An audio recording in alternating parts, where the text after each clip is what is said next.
आप सभी को नमस्कार। आपका स्वागत है हमारे channel reasoning with Preeti ma'am में।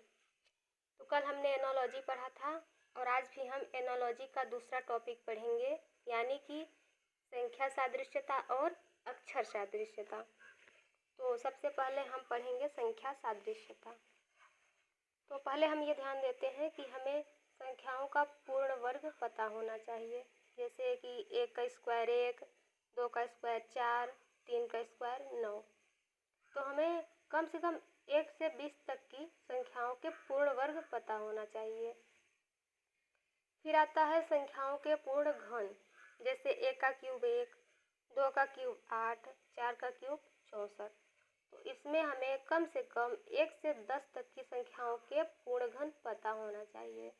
आगे भी याद है तो बहुत अच्छी बात है, लेकिन 10 तक तो पता ही होना चाहिए एनालॉजी करने के लिए, यानी कि सादृश्यता को अच्छे से करने के लिए। इसका एग्जाम्पल हम देखते हैं। लिखा है 36 और 49 और इसमें 4 ऑप्शन भी दिए हुए हैं। तो सबसे पहले हमें समझना है कि 36 और 49 कैसे एक दूसरे से जुड़े हैं, किस तरह से लिखा गया है, इसको समझना पड़ेगा। तो 36 इसको देखने से ही पता चलता है कि ये 6 का वर्ग है और 49 ये 7 का वर्ग है। तो हमें पता चल गया कि 36 और 49 ये 6 का वर्ग है, वो 7 का वर्ग है। इस तरह अब हमें ऑप्शन में देखना है कि कौन सा ऐसा ऑप्शन है जिसमें कि दोनों वर्ग हों। तो 25 और 64, 16 36, 289, 325, 16 और 25। तो 25 और 64 ये दोनों तो वर्ग हैं। 25 5 का है, 64 8 का है, 16 किसी का वर्ग नहीं है। 289 तो है लेकिन 325 नहीं है। 16 4 का है, 25 5 का है। तो यहाँ पर ऑप्शन में तो हमें 2 ऑप्शन ऐसे दिख रहे हैं जो कि दोनों वर्ग हैं किसी न किसी के। तो अब दोनों तो आंसर हो नहीं सकते, कोई केवल एक ही होगा कोई। तो ये देखना है कि अब इनका हम क्रम देख लेते हैं कि क्रम से कौन है, क्योंकि 36 और 49 ये तो क्रम से हैं 6 और 7 का। तो इस तरह हमें अब ऑप्शन में देखना है कि कौन से क्रम में है। तो 25 और 64, 25 5 का है, 64 8 का है, ये तो क्रम से नहीं है। डी वाला देख लेते हैं। 16 और 25, 16 4 का है, 25 5 का है। तो ये 4 और 5 हमें क्रम से मिल रहे हैं, तो हमारा डी वाला ऑप्शन जो है सही हो जाएगा। दूसरा एग्जाम्पल है 8 और 64। तो पहले देख लेते हैं क्या ये भी वर्ग है। तो 8 तो किसी का वर्ग नहीं है, 64 तो है, लेकिन यहाँ पे अब ये वर्ग और घन तो नहीं चलेगा। घन ही है अगर तो घन ही देखते हैं। 8 2 का घन है और 64 4 का घन है। तो अब ऑप्शन में हम देखेंगे कि कौन सा ऐसा है जो कि घन है किसी का।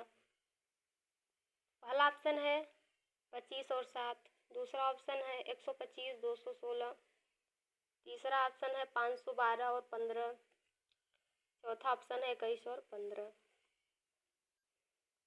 तो यहाँ पे 25 और 7 तो किसी का घन नहीं है। 125 5 का घन है और 216 6 का घन है। 512 15 ये भी घन नहीं है, 21 और 15 ये भी घन नहीं है। तो हमारा जो ऑप्शन हो जाएगा इसका बी वाला ऑप्शन सही है। अब दूसरा पढ़ते हैं हम अक्षर सादृश्यता। इसमें सबसे पहले हम ए से लेके जेड तक की पूरी जो है संख्याएं पता होनी चाहिए कि ए पर 1 आता है, बी पर 2, सी पर 3, डी पर 4, ई पर 5। इस तरह से वाई पे 25, जेड पर 26। तो किस पे कौन सी संख्या आती है ये हमें अच्छे से पता होना चाहिए, तभी हम ये अक्षर सादृश्यता कर पाएंगे। नहीं तो अगर नहीं पता रहेगा तो एक बार देखने जाएंगे, वहाँ पे गिनेंगे, इसमें टाइम बहुत ज़्यादा वेस्ट होगा। अब इसका ये देख लेते हैं कि हमें किसी भी अक्षर का जो है उसका विपरीत अक्षर देखना है कि उसका कौन सा विपरीत होगा। तो पहला तो ये है कि जो भी संख्या उस पे अक्षर पे आती है उसमें अगर उसका जो 27 वाला होगा उसमें जो जोड़ेंगे 27 आए तो वही उसका विपरीत होगा। जैसे देख लेते हैं कि ए पर एक संख्या आती है, तो एक में अगर हम 26 जोड़ेंगे तो मिलेगा 27। तो 26 पे जो अक्षर है वही ए का विपरीत होगा। जो कि ए का विपरीत जेड है। बी पे देख लेते हैं। बी पे संख्या 2 आती है, तो 2 में कितना जोड़ें कि 27 मिल जाए।